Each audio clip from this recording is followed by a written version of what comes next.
it's raining. You can probably hear that. Hopefully you can hear me. I've got a day off work, obviously, because I can't work outside in the rain. I don't know why I keep saying obviously, you guys don't know me. But anyway, car is clean, back on the grounds. A few things left to do to it. But while it's clean and while I can't talk to you guys because of the rain noise, something that I want to do is tidy up this roof a little bit.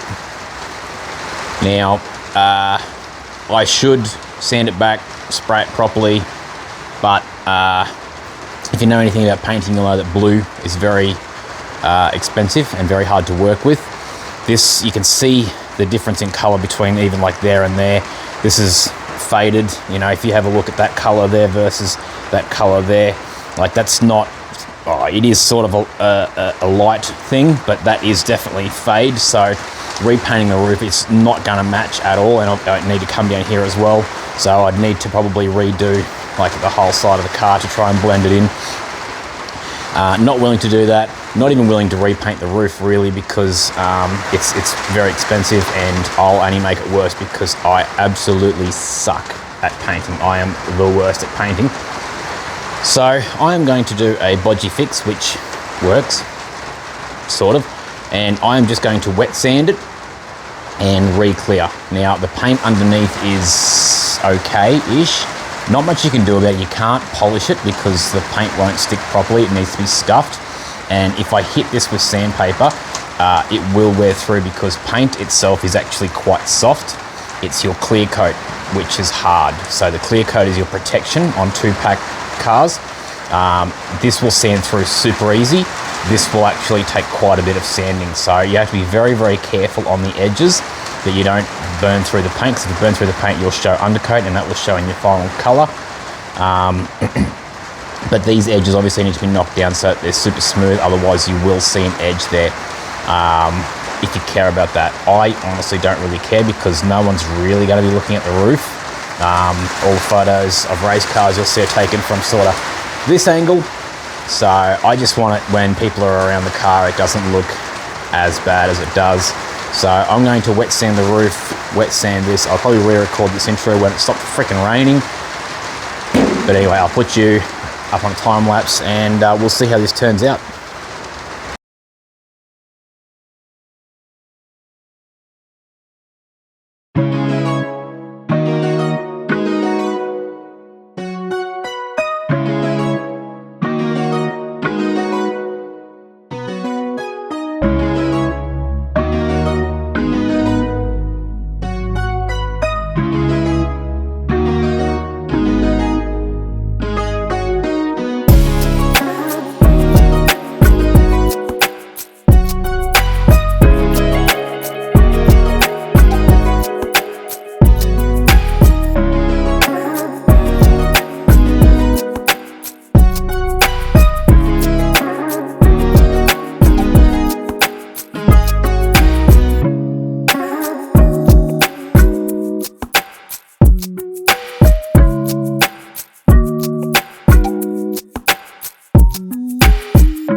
While I didn't expect this to go well, it's actually probably gone worse than I expected. So the paint on the very edge here is a lot harder than the paint that's back a little bit.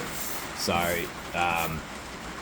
you can see that like this used to be out here and now it's pulled back to there, and I'm still getting hard flaky paint that I can scratch off with my fingernail.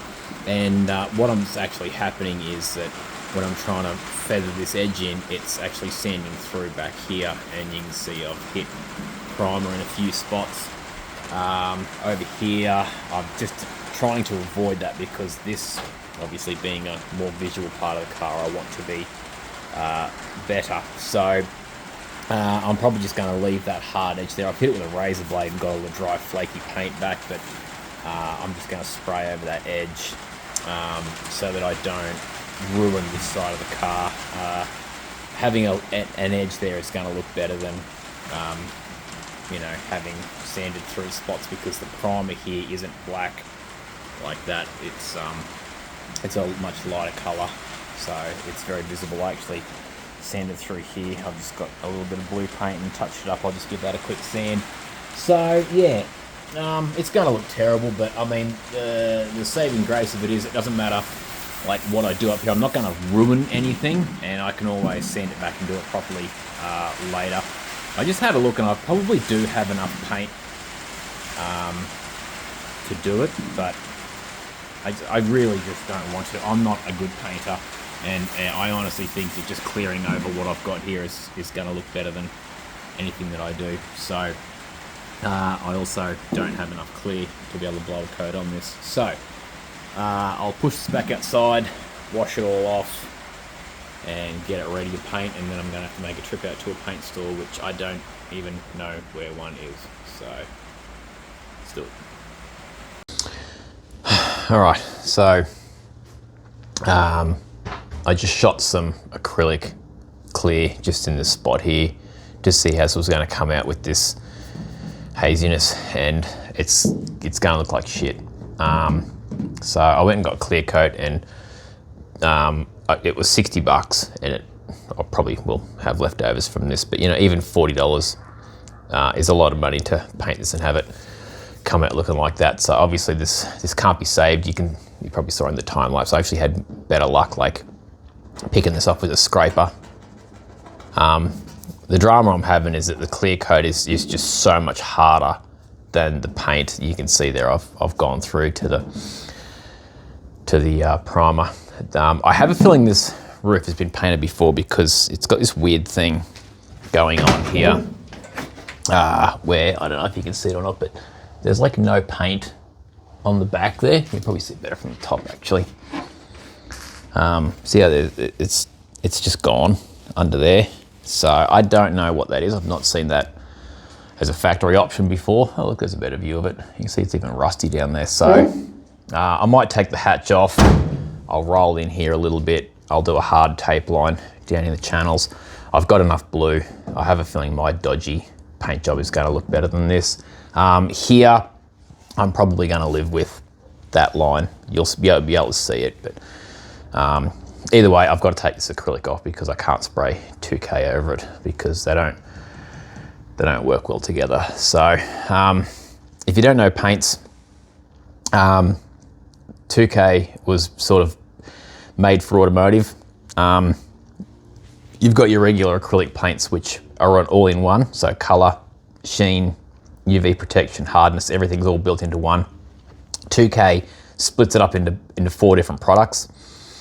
So you've got your pigment coat, which requires a separate hardener. So that's 2 separate parts. So the pigment coat is just color, metallics, pearls, whatever you want, and that's its only job, is to be colorful and pretty. And then you've got your clear coat, and your clear coat is UV protection, hardness, scratch resistance, etc. And it obviously has a hardener in it as well. It's a little bit harder to apply than acrylic, but it's you can put metallics and pearl in it. It's way more glossy and has a lot of depth. So basically you get an artwork, lay it on a table, put a piece of glass over it, it will be obviously a lot more shiny. You get that depth. That's essentially what this is, having it in 2 parts. And your clear coat, you can scratch the clear, and as long as you don't scratch all the way through the clear into the color, you can just polish it out, same as on glass. You can polish a scratch out. That's very, very basic idea of 2K paints. So the clear coat is a lot harder than the color underneath, and yeah, so I can probably hit this a little bit better. I'm just really worried about hitting the color here and knocking it out, but I might just get some harsher sandpaper, I guess, and just really try and knock that edge down just to completely blend it in. Anything you can feel with your finger will show up in paint. So even there, I can still feel that. So I'm gonna have to knock that completely down before I paint over it. Otherwise, I will see it. The other option is you can just get a really thin filler and put over here, which is what I will do anyway, because putting filler on here means that I'm sanding clear coat here and filler here. So it gives me a little bit of a buffer before I hit the paint. And then obviously I've got the layer of paint and then the layer of primer before I hit bare metal. Because if I hit bare metal, then I need to etch prime it. And I do have a can of etch prime, but that adds a whole another complexity to it if I hit bare metal, because then I've got to etch prime, wait for that to go off, wet sand it, not go through it. This is a hassle that I really didn't want to have to deal with. But I mean, I've really got nothing better to do while I'm waiting for parts, so let's crack on with it. But first, I've actually got another video to film, so I'm going to set up for that, and I'll see you on that one. So here's some YouTube inception for you. And I just fucking kicked that. Shut the fuck up. All right, since this is escalating, I'm gonna come back through and do this properly. So I've gone up to the raised blade, which is definitely the best way to remove clear coat, but it's very, very slow and tedious. So it's all right on a rounded surface like this. I don't know how well you're gonna be able to see it, but you sit the blade on and you can see light under the blade, and you rock it over and back until the dark spot is on the edge of the clear coat, and then you can simply just drag it like that. And that's with absolutely no pressure at all. And you can see it's lifting the clear coat. Just keep that dag out of the way just so you can keep your light spot. And same thing as when you're sanding up here. If you're sanding, when you're wet sanding, if the water starts turning color instead of white, you know you've hit color. Same thing here. If you're dragging and your little spiral gets a bit of blue in it like that, you know you've hit paint, and back off because you're going to go through. So that's what I've been doing for the last hour or so, and I'm started here, I'm up here. I haven't got it perfect, and there's a few spots like this where it's really quite bad, but I will come back through with the 2000, and once I hit that up there, it should smooth out a little bit better. So I might have to rub a few of these back. You can see I've been a bit nervous, so I've hit back a little bit further and haven't hit that edge. I'm going to have to come through and try and take that little bit off of there, because there's no way I'm going to be able to sand that off, because I'm going to go through to paint. Primer here or here. I'm already going through paint just there, so. But anyway, keep going. This is really boring and I didn't want to do it, but it's one of those jobs that I wish I'd never started. You ever do any of them?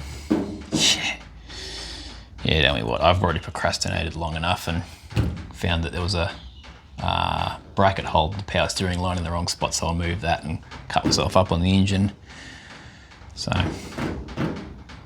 anyway, keep going.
Right, that was pretty brutal, but anyway, I've got it. I ended up scraping all the clear coat off with the razor blade. Actually, it's quite effective. Yeah, I mean, if I hadn't sanded the coal through in a few areas, you could probably just spray this, but that's where the roll cage touches. There is a few dents that I found. There's a little weird thing there, which run the blade over, you can see a little bit of light under it. Another one over there, which is pretty big. I might put some filler in him. And then there's this one here, which you can't really actually see when you put the blade over it, but if you scrape with the blade, you can see it's a hole. So I'll fix them up. I've gone over it with 800, which I think's enough. A few little spots like this where I probably need to get those marks out, but it's going to be a lot better than it was anyway. So.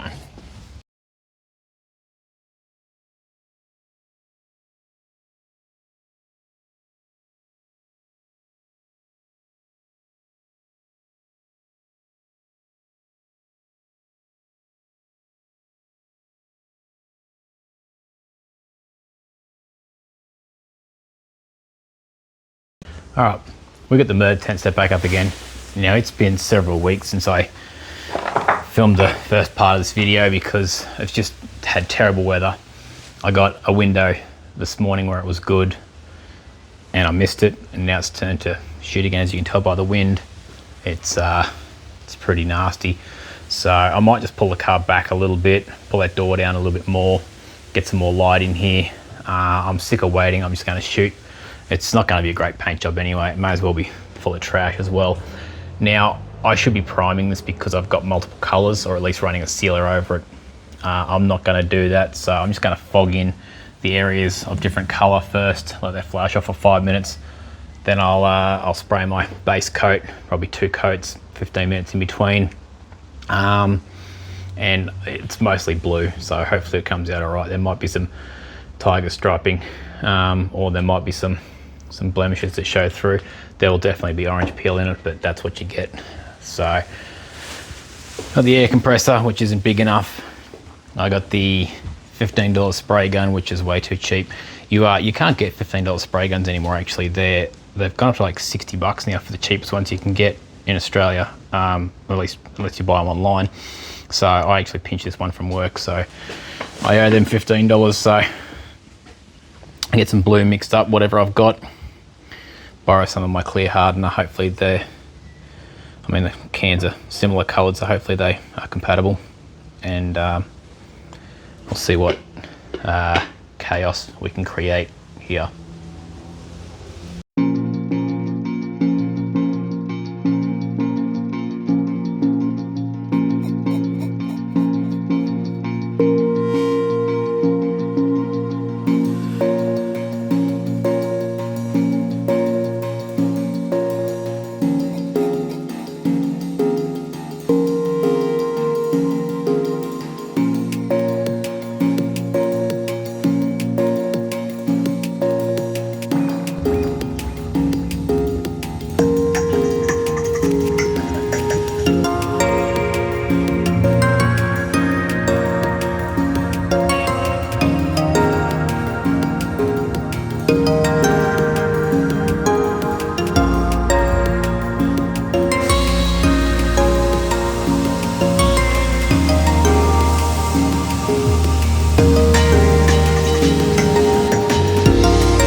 So